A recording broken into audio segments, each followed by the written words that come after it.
Sahana Bhavatu Sahano Bhunaktu Sahaviryam Karavavahai Tejasvina Vaditamastu Ma Vidvishavahai.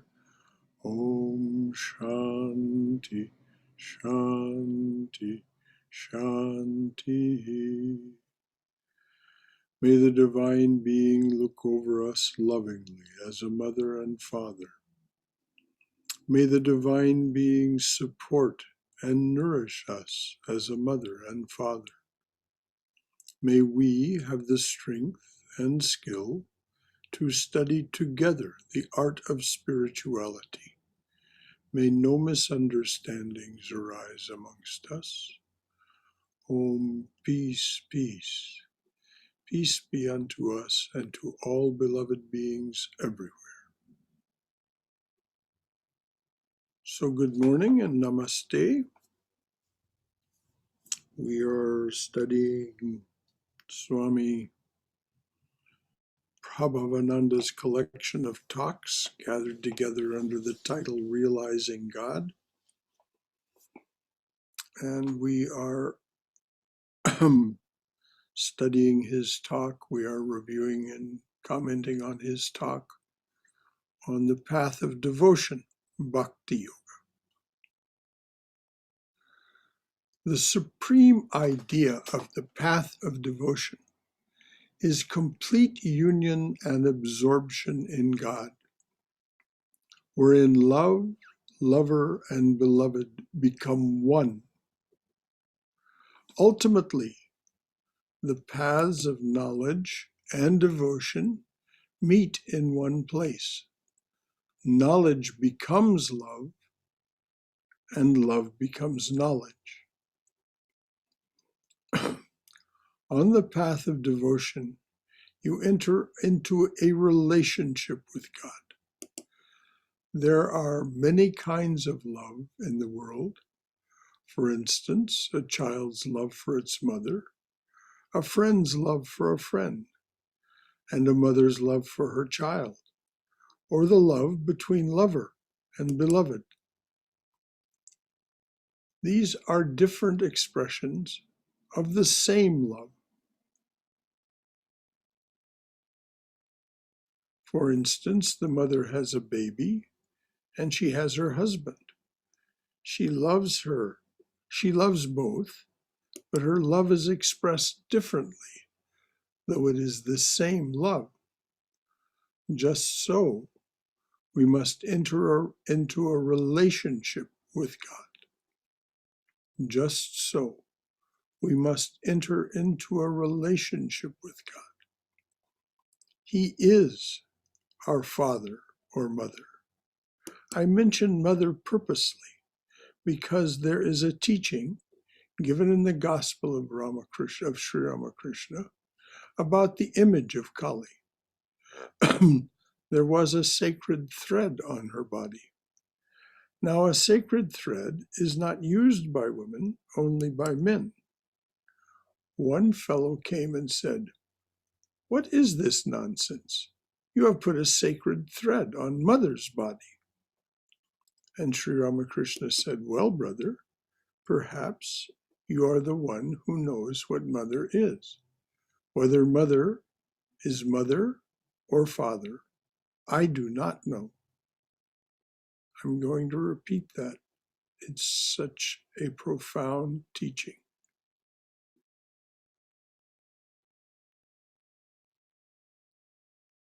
We must we must enter into a relationship with God.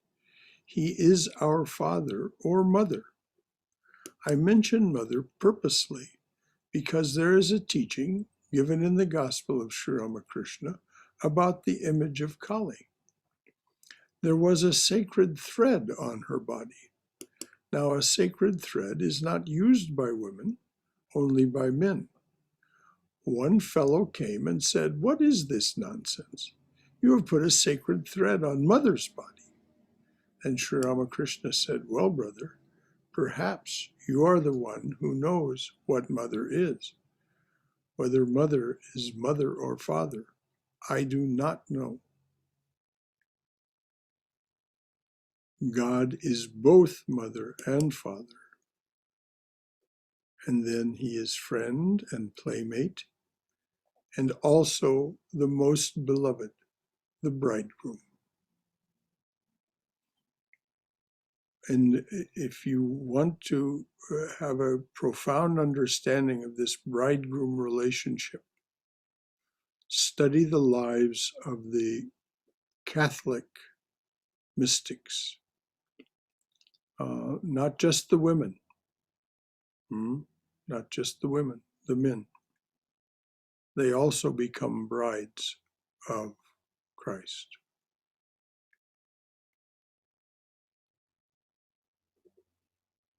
It's very mysterious and very beautiful. St. Francis of Assisi, St. John of the Cross.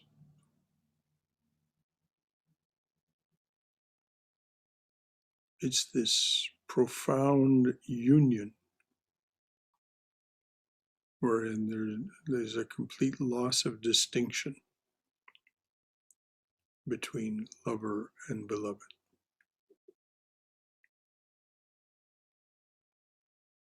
And yet, when returning to normal consciousness, even the men see themselves as in a relationship as a bride of Christ. This isn't restricted to Roman Catholicism. Many of you know the name Mirabai. Mirabai was a Gujarati saint, a remarkable woman who, from the time of her girlhood, said she wasn't going to marry anyone else because she was already married to Krishna. But her parents, for political reasons, married her anyway. That was so much she was from a powerful family. And they married her anyway, but she wouldn't have anything to do with her husband. And so ultimately, she had to run away from the place where she'd been, the family she'd been married into, because her mother-in-law was trying to kill her and so on. Anyway, to cut to the chase here, Mirabai ecstatically sang songs of her love for Krishna and her marriage to Krishna. And of course, she visited Vrindavan, which was the place of Sri Krishna's Leela, this great play, the Rasa Leela, the sweet Leela, with the cowmaids, the milkmaids, and the cowherds, the gopis and the gopas, especially the gopis. Of course, she would want to visit there. And there is a very important temple there. But women are not allowed in the temple. Believe it or not, that may have changed since this incident I'm about to tell you about. But when Mirabai attempted to enter the temple, the gate guard said, "Women aren't allowed here." And she said, "Let me speak to your chief priest." And he came out, and she said, "Isn't it so that all souls are female before God? Isn't it so? Isn't it true that all souls are female before God?" The chief priest, in sweet humility, took her by the hand and led her into the temple. This is the story. So this is why it's not a surprise that those who unfold that deep and sweet relationship of love as those Catholic saints that I mentioned do, and others, Sufi saints also, Hindu saints, of course, that they take the attitude of a bridegroom, whether they're male or female. It's very freeing, we're told. Swami Sarada, in his book, The Great Master, highly recommends it for men to take the attitude of bride.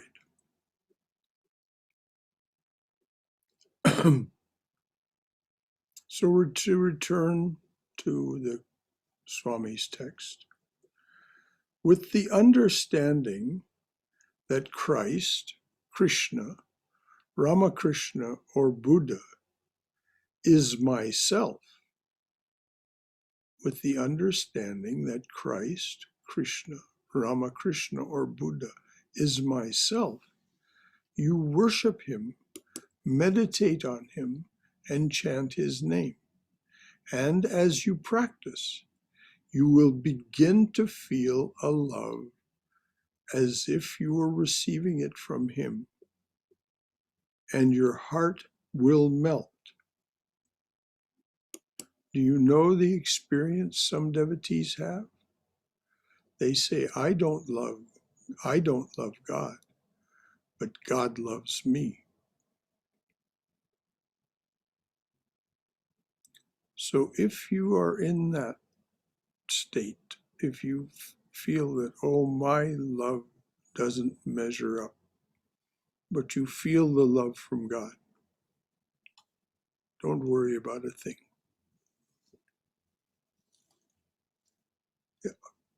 It will unfold as it's meant to. It will rise to whatever level is appropriate for you as a devotee. So if you have this feeling, I don't love God, but God loves me. And as the Swami says, and then you become overwhelmed, just as in very hot weather, right? Just as in very hot weather, when you move toward the ocean and begin to feel a breeze.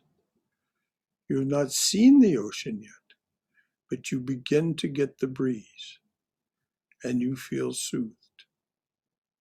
It is not that we have aroused any emotion.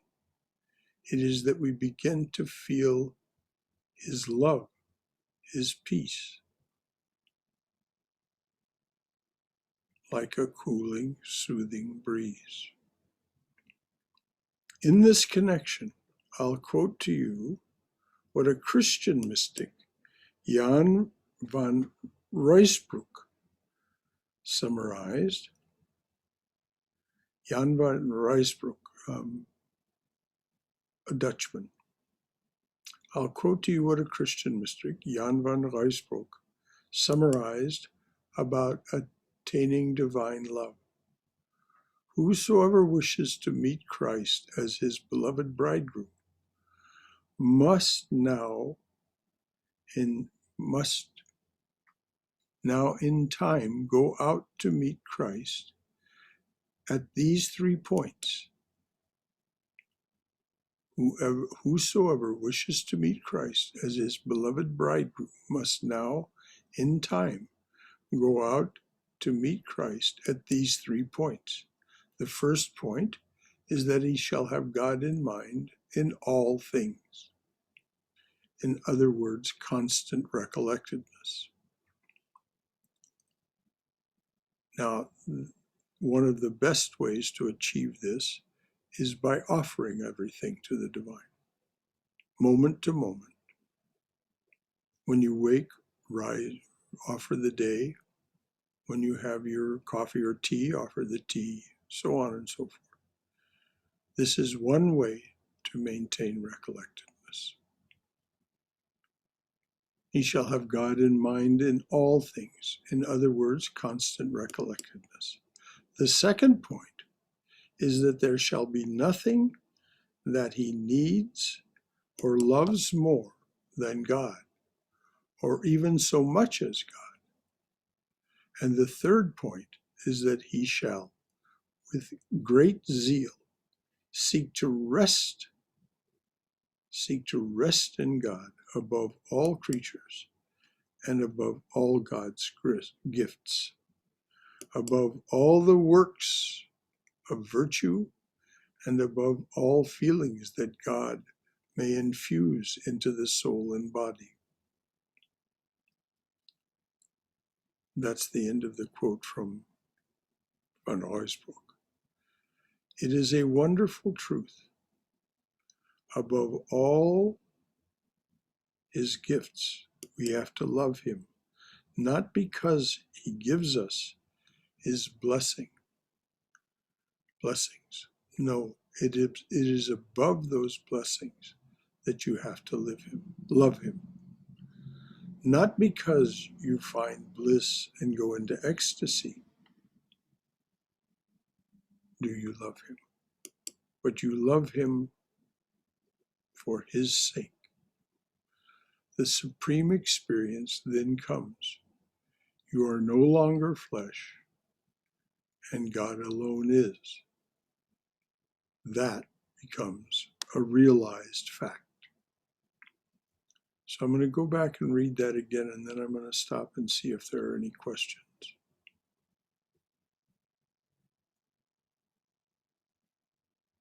So I'm going to read Van Roy's book's 3 points.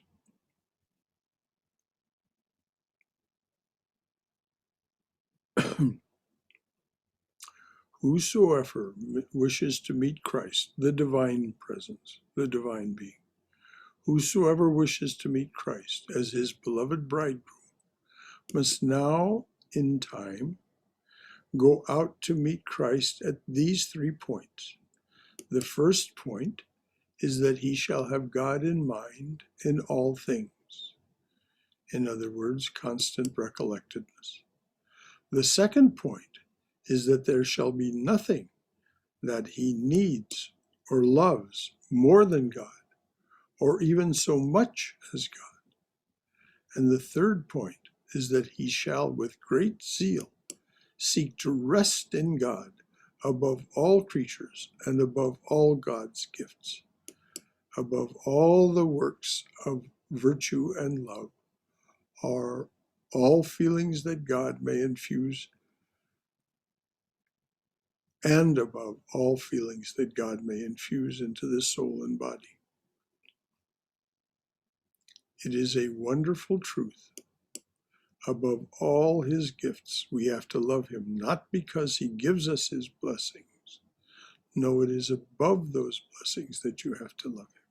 Not because you find bliss and go into ecstasy do you love him, but you love him for his sake. The supreme experience then comes. You are no longer flesh, and God alone is. That becomes a realized fact. So it's a good time to stop.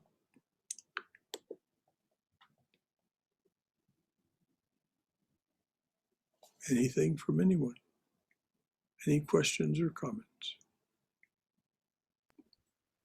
It seems that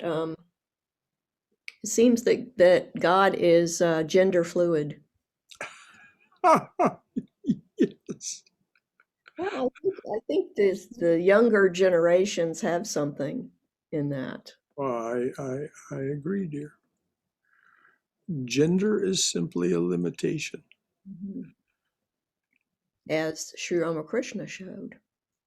Yes, as Sri Ramakrishna emphatically showed. And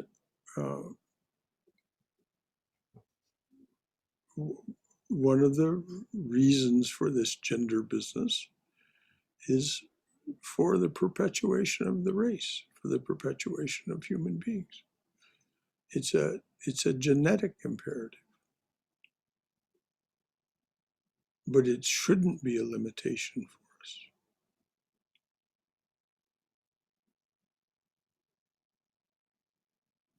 for us. Sri Ramakrishna pointed out, and Holy Mother also pointed out, that behind the idea of Ishvara or Ishwari is Ishwar, which appears as Ishvara, masculine, or Ishwari, feminine. But behind that, Saguna Brahman is genderless, or as you said, Cindy, gender fluid. All these forms are taken because of the love of the devotee, the desire of the devotee to love. And so out of grace, the divine genderless presence takes some form.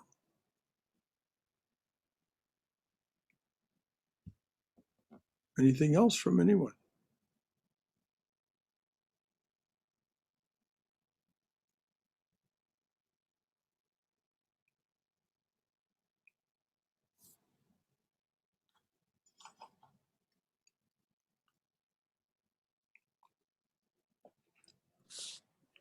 I'd like to say thank you for sharing that about the monks and them being the bride of Christ. I didn't know that.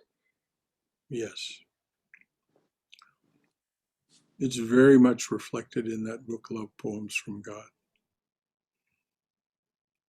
among the Catholic, Roman Catholic mystics that are represented there. It's also true of Kabir and Hafiz and Tukaram. And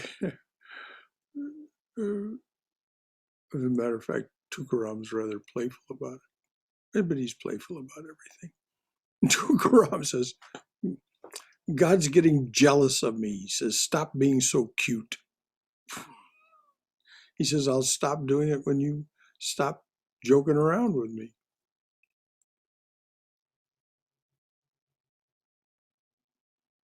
Thank you, Catherine. I'm glad that was something new for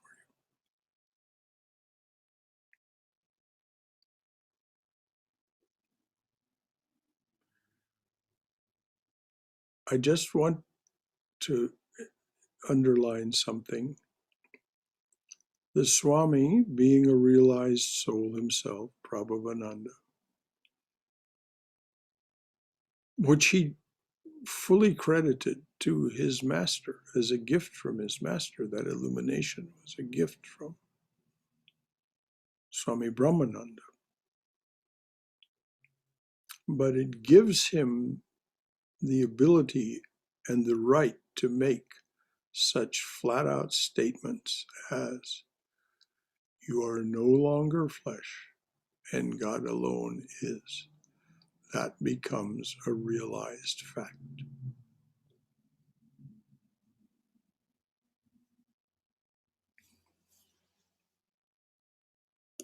Doesn't mean you have to take the bhakti path. You don't have to go this direction. You can be a karmi. You can be a raja yogi. You can be a jnani. We're talking about the bhakta path here. The bhaktas path, the bhakti devotion. Okay, to go on with the Swami, there are three characteristics of true love. One is that there is no shopkeeping. I love you. Do you love me? That's shopkeeping. And of course, it's perfectly natural. So this Swami says there are three characteristics of true love. One is that there is no shopkeeping. And there is no rivalry. My beloved is the beloved of all.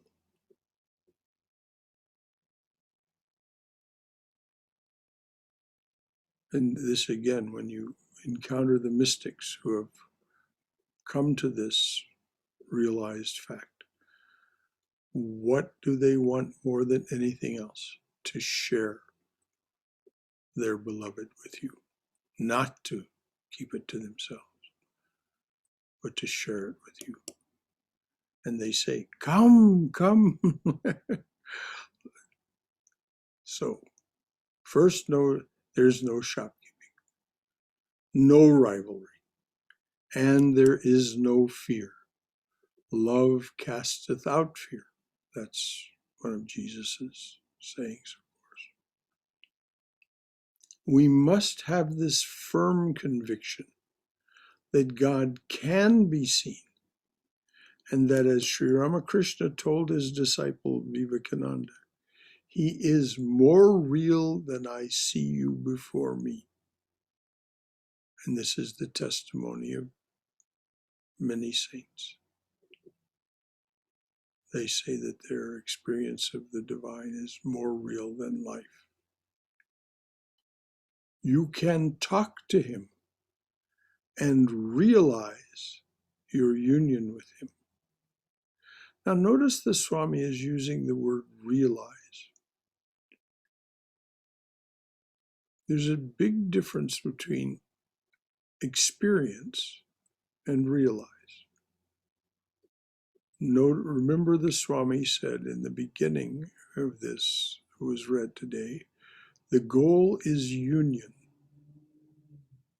immersion, self-surrender. In that state from which you may return, in that state, there is no knower, as knower, knowing, and known become one. And so this is why the Swami is using the word realize rather than experience. Experience is, I am here, you are there, and there's a relationship between us. Well, that's wonderful. That's excellent. But it's an experience. It's within time, space, and causation.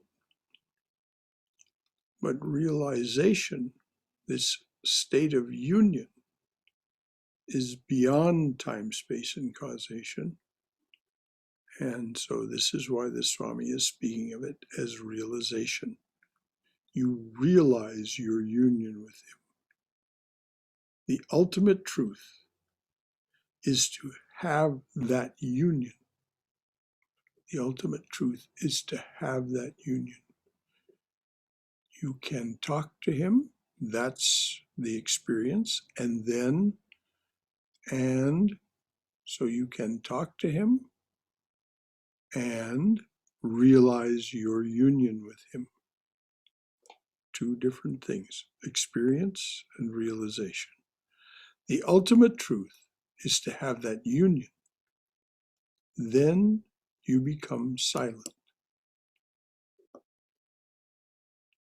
In defining love, Narada, who wrote the Narada Bhakti Sutras, the workbook, each of the yogas has its workbook. Narada's Bhakti Sutras is the workbook for the devotional path. Narada uses the words intense love for this.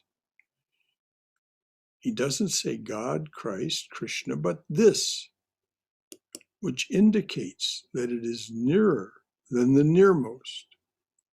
He does not wish to give any name, because to do so would be sectarian. As Cindy pointed out earlier, there is truly no gender or personality in the depths of this realization. That is a limitation. Gender is a limitation, personality is a limitation, even the personality of Krishna or Christ or Buddha, whatever. So I'll read that again. Narada uses the words intense love for this. He doesn't say God, Christ, Krishna, but this, which indicates that it is nearer than the nearmost. He does not wish to give any name, because to do so would be sectarian. It is supreme love, which is one with supreme knowledge. But it is only when you have the vision of God in all his aspects, when you reach your union with him, that supreme love arises. The Sanskrit word, by the way, when you run across it, is prema, supreme love. It's above bhakti, it's above devotion. So when you reach your union with him, that prema arises, supreme love. You see, supreme love and supreme knowledge are the same. Of course, a beginner needs an anchor, as it were, a personal being. And Sri Ramakrishna says it's a perfectly natural thing for us to want some form of the divine, some name, some form. Of course, a beginner needs an anchor, as it were, a personal being. There is the infinite shoreless ocean and icebergs floating in it.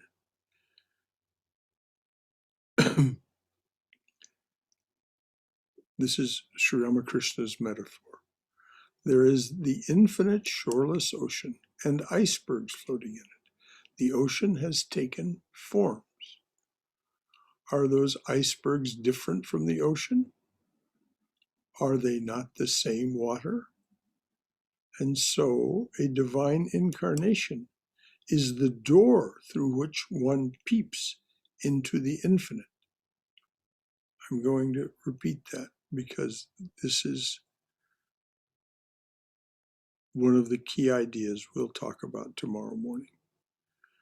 A divine incarnation is the door through which one peeps into the infinite. The question is how to love God. Narada says supreme love is attained by uninterrupted and constant worship of God, by hearing and singing the glory of the Lord, even while engaged in the ordinary activities of life.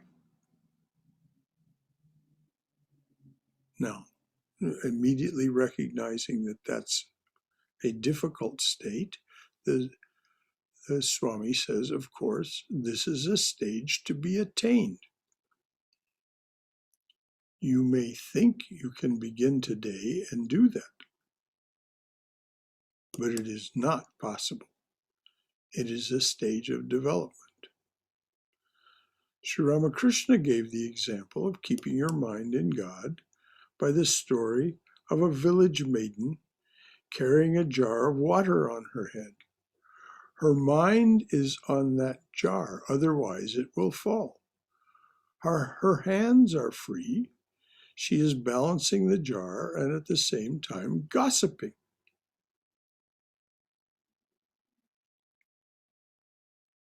So she's doing things with her hands. He says her hands are free, and she's talking to others, gossiping. But a large portion of her attention is on this jar of water that's on her head, otherwise it'll fall. He also gave the illustration of a chaste wife waiting for her husband to come home. Her mind is on the husband, even while she is busy cooking and nursing the baby.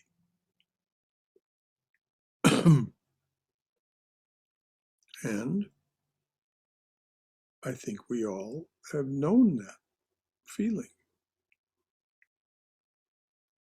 Busy with our activities, but waiting for someone to come home, waiting for someone to call, waiting.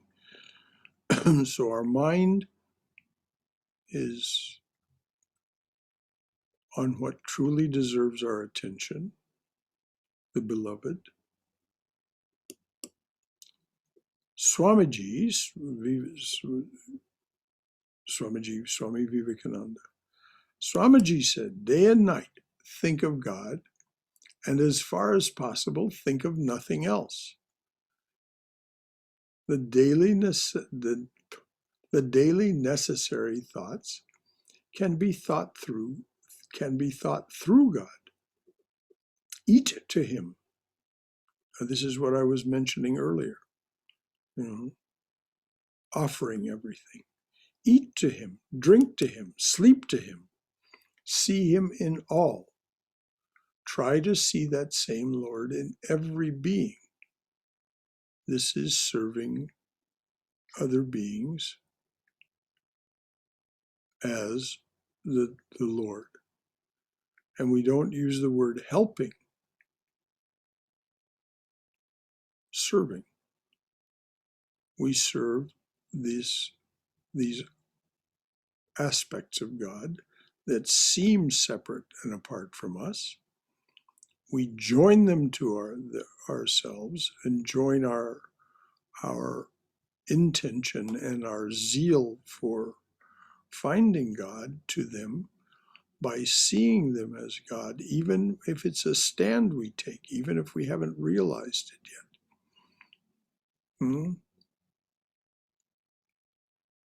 Try to see that same Lord in every being. We do that by saying to ourselves, this is the divine presence that I'm serving, that I'm working with, that I'm offering my time to. Talk of God to others. This is most beneficial. And you can talk of God to others without ever saying the word God. You can talk of the attributes of God and how beneficial they are to us without ever mentioning the word God. How beneficial it is to be merciful, to be kind. If you want to know what I'm talking about, read the writings or read the sayings of the Dalai Lama. He doesn't mention God. He's a Buddhist.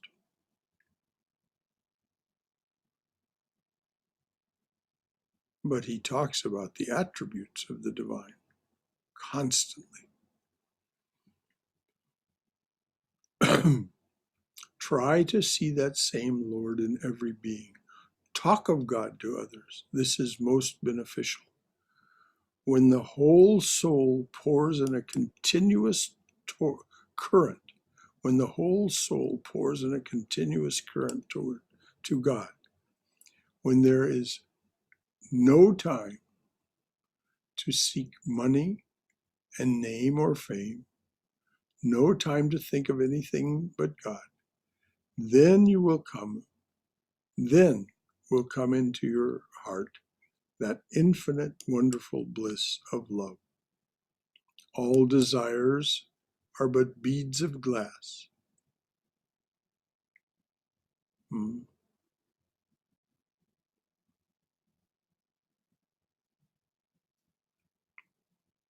When the whole soul pours in a continuous current to God, when there is no time to seek money and name or fame, no time to think of anything but God, then will come into your heart that infinite, wonderful bliss of love. All desires are but beads of glass. True love of God increases every moment and is ever new. It is to be known by feeling it. Love is the easiest of disciplines.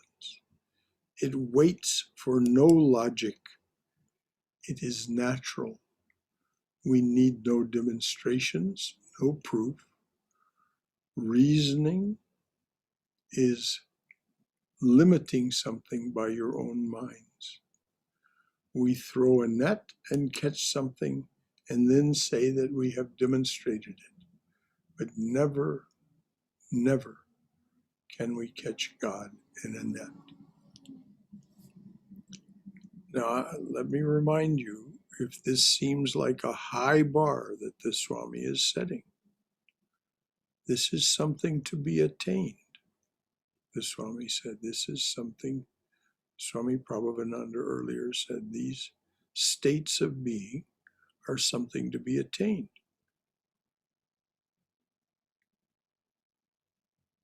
You've heard it said here any number of times that if you're going to become a champion tennis player, a champion at whatever age you are, there are championships for all ages and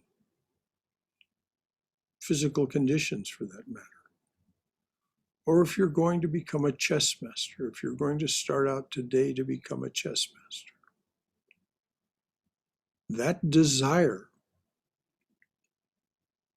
if kept whole and strong, will sustain you through hours and hours and hours of practice and frustration and all of the things that go along with learning. As Swami Vivekananda also said, education is nothing more than the training of the nerves.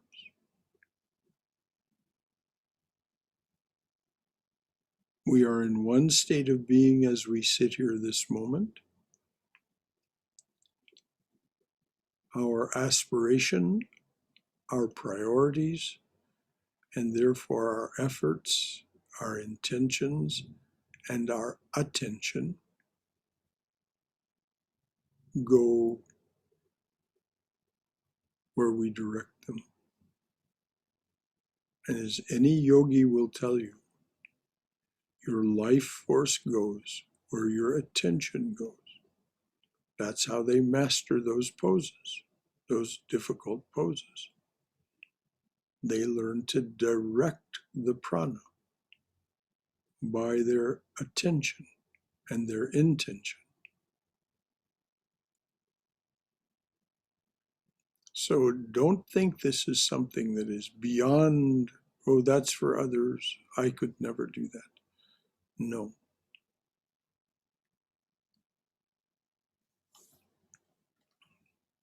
The Swami is about to take a turn here. We've got time.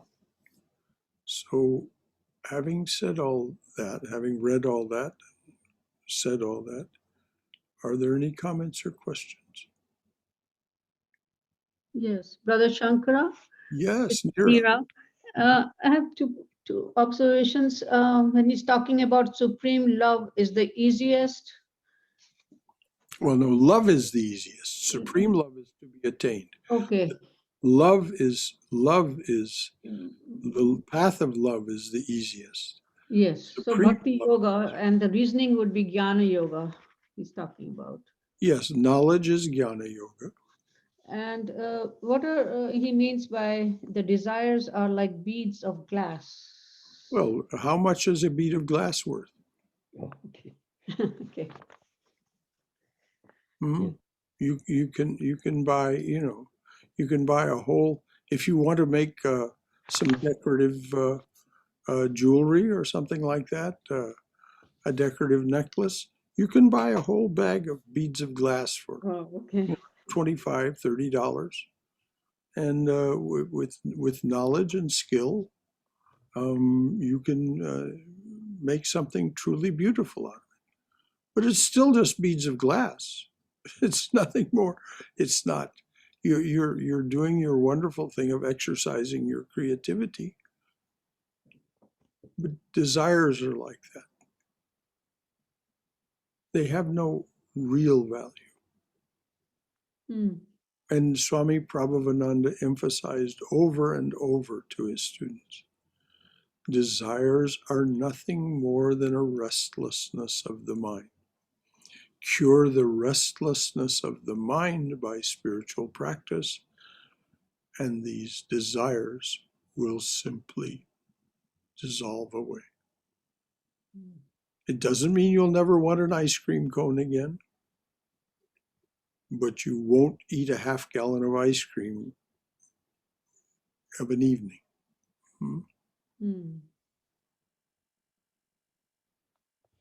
Okay. Its desires are nothing more than a restlessness of the mind. And so when the Swami says, or Swami Vivekananda says, desires are nothing but beads of glass.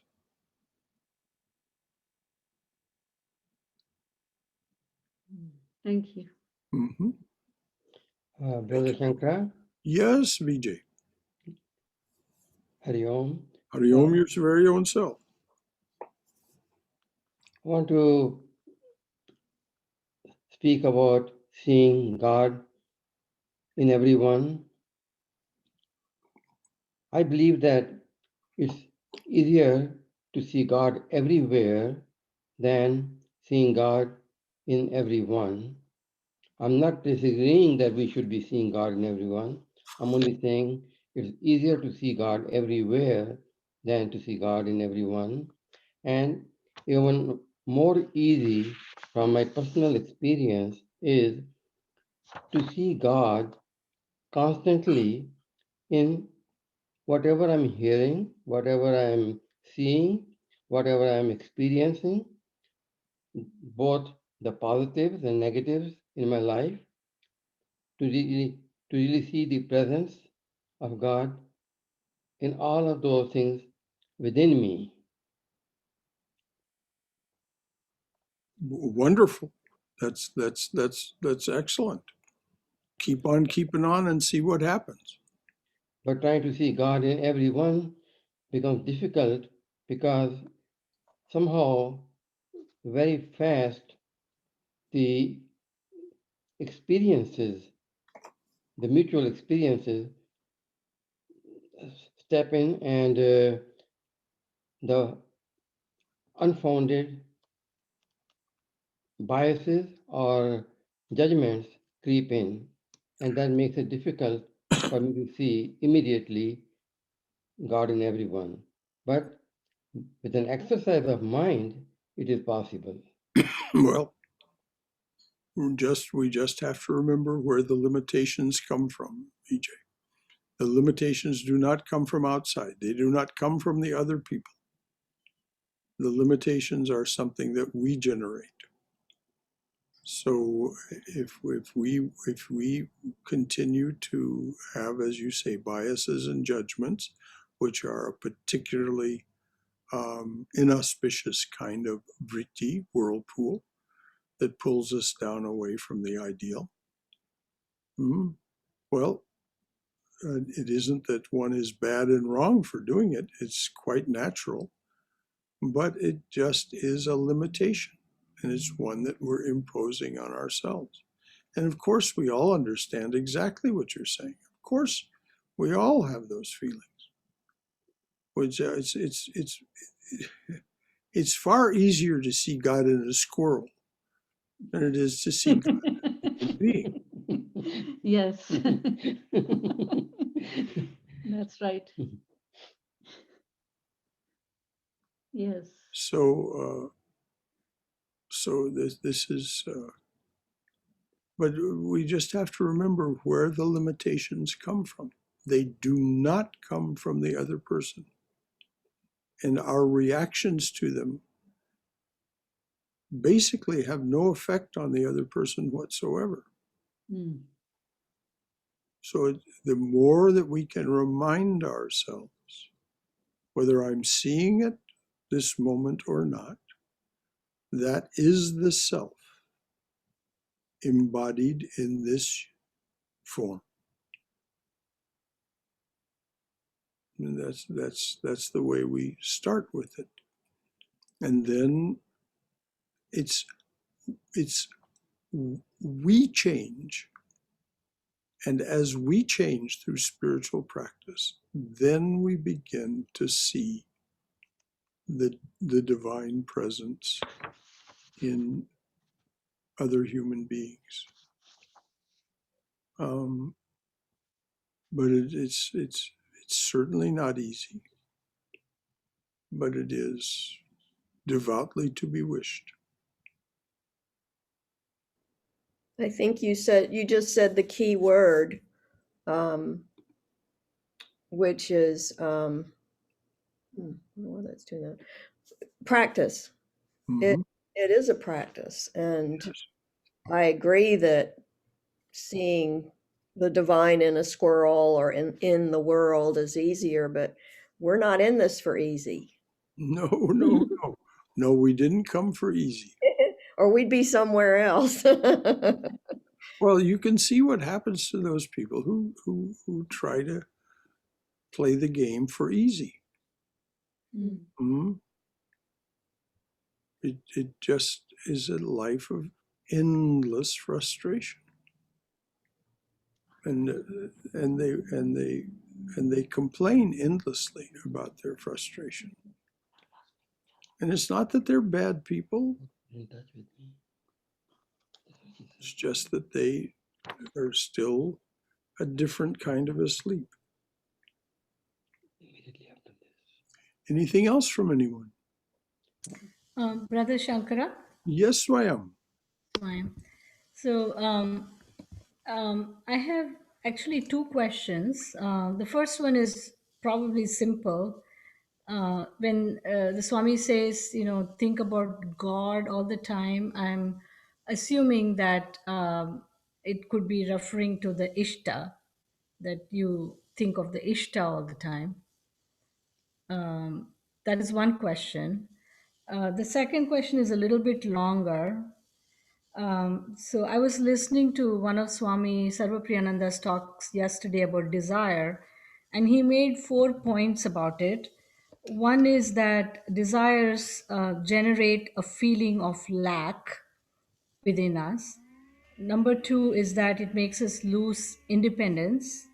Number 3 is unfulfilled desires lead to frustration and anger, or those emotions. And then number 4 is desires multiply. And this is, of course, talking about desires for the worldly. If mumukshutvam indicates a desire for the higher, the spiritual, then I was trying to apply or see how these would translate in that desire. So my feeling is that in a positive way, yes, if mumukshutvam comes, and that feeling of lack can help propel more towards a spiritual practice and effort, that's good. Mm-hmm. It makes us lose independence again, it makes us give up everything, the little self to the bigger self. uh, the desires multiply, so I want to do more spiritual practice. So those three things I could kind of turn from a negative connotation towards worldly to a positive towards God. But the last one, that leading to frustration, is something that I'm grappling with, because I know we need to have patience, but that seems to still be there, whether it's worldly or God. When you don't get, there is some degree of frustration. So I just wanted to get your feedback on that. Okay, let's address the second question first. You can translate all of these things into the spiritual realm. And I have never spoken to one devotee that didn't, in one way or another, at some time or another, express frustration with how slowly it goes forward. And this includes one of the most impressive swamis that I know, Swami Arupeshananda in California. So all of those things can be given a Godward turn, as you've said, including the frustration. And just know that frustration is just another way of distracting ourselves. If we become impatient, which is perfectly natural, we just have to recognize, look at it from the witness position, and say, well, the time that I'm spending being impatient might be better spent chanting my mantra. But you can't beat yourself up about it either. So you're self-forgiving and self-loving for being frustrated. But yes, all four of those aspects can be given a Godward turn, as Swami Prabhavananda put it. Now, turning to the first question about the Ishta.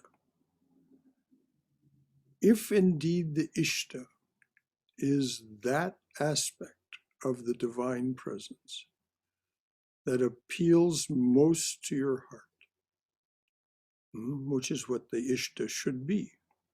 Ishta Devata should be the word's rather clumsy translation, but nevertheless as close as we're coming in English, chosen ideal.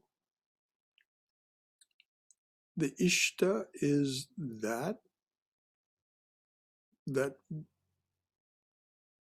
we very willingly choose to offer our worship to.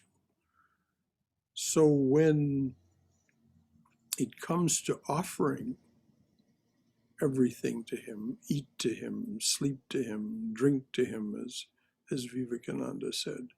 Now, he used the masculine pronoun. Drink to her, eat to her, whatever that your Ishtadevata is, it should be the easiest place. It should be the easiest objectification. Understanding always that it's an objectification, a limitation of the infinite, and that the more we come close to this, the more we experience it, finally we realize it, and that barrier is penetrated between the finite and the infinite. And we have those blessed moments of realization of what is without limitation. But in the meantime, we're working with a mechanism that is in the process of being trained.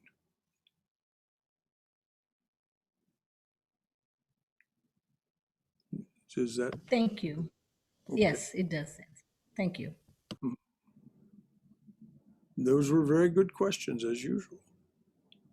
Anybody else have a question or a comment? This is how we do this together.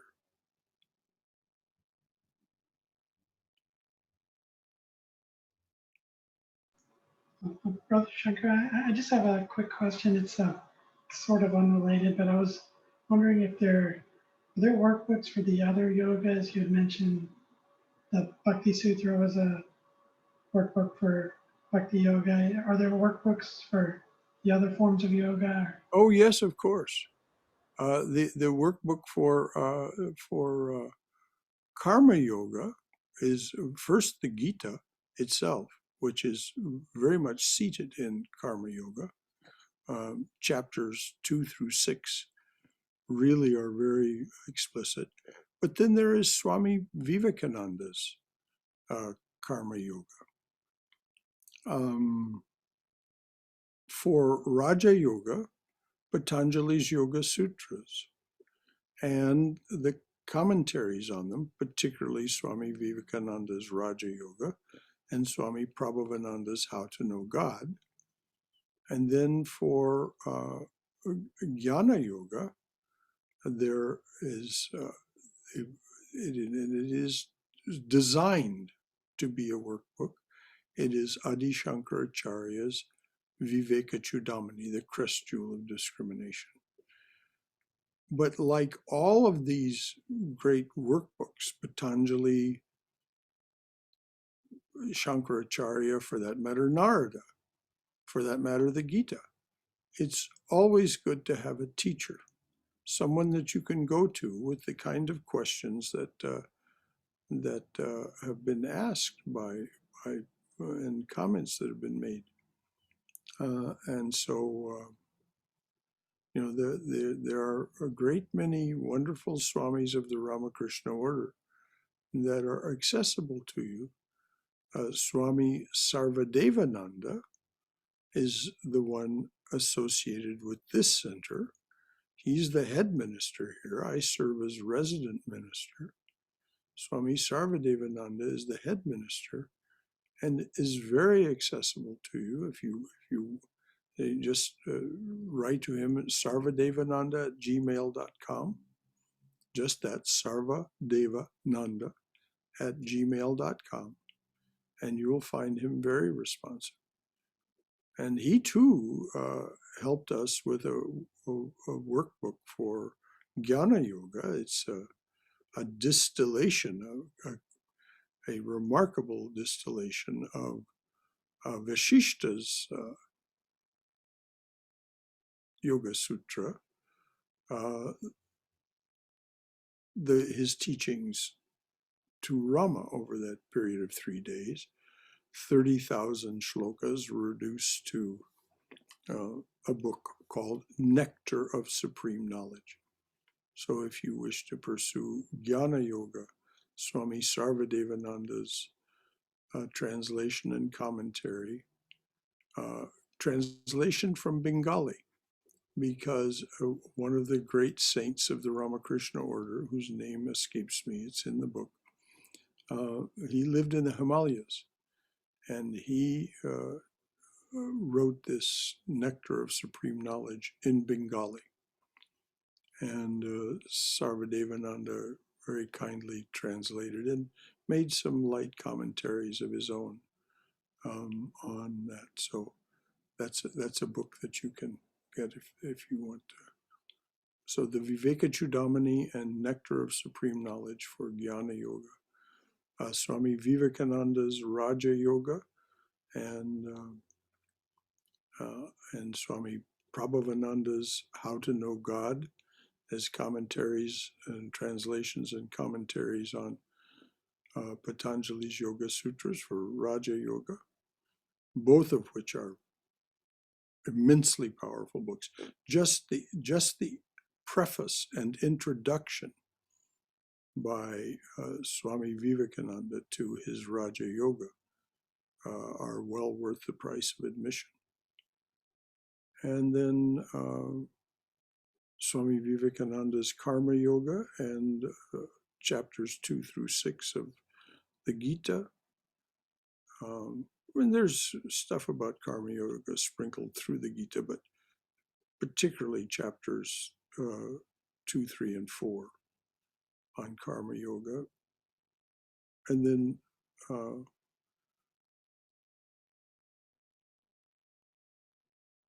two books that you cannot escape when you want to study Bhakti Yoga is Narada's Bhakti Sutras, but also the Gospel of Sri Ramakrishna, because the master taught that the Bhakti path, the path of devotion, is the appropriate path for, particularly for those living a householder's life in this tag end of the Kali Yuga. He emphasizes it over and over. So does that get it? Yes, sir. Thank you. Mm-hmm. Anyone else? Okay, it's a little afternoon. We'll leave it with that. Because of recent events in the in the collective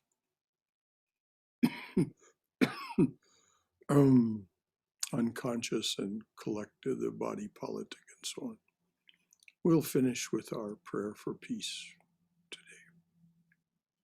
Let there be peace in all of outer space. Let there be peace in the sky, on the earth, and in the waters. Let there be peace in the herbs, the plants, and the trees. May the gods be peaceful. May the whole universe be pervaded by peace. Let this infinite universal peace prevail throughout my being. Om Shanti, Shanti, Shanti. Peace, peace. Peace be unto us and to all beloved beings everywhere, whether we agree with them or not. And so I'll finish with our salutation to the mother and send you off in her loving embrace. Jai Shri Guru Maharaj Ki Jai. Durga, Durga, Durga. May you go in mother's loving and protective embrace. May you be safe. May you be healthy. May you be cheerful.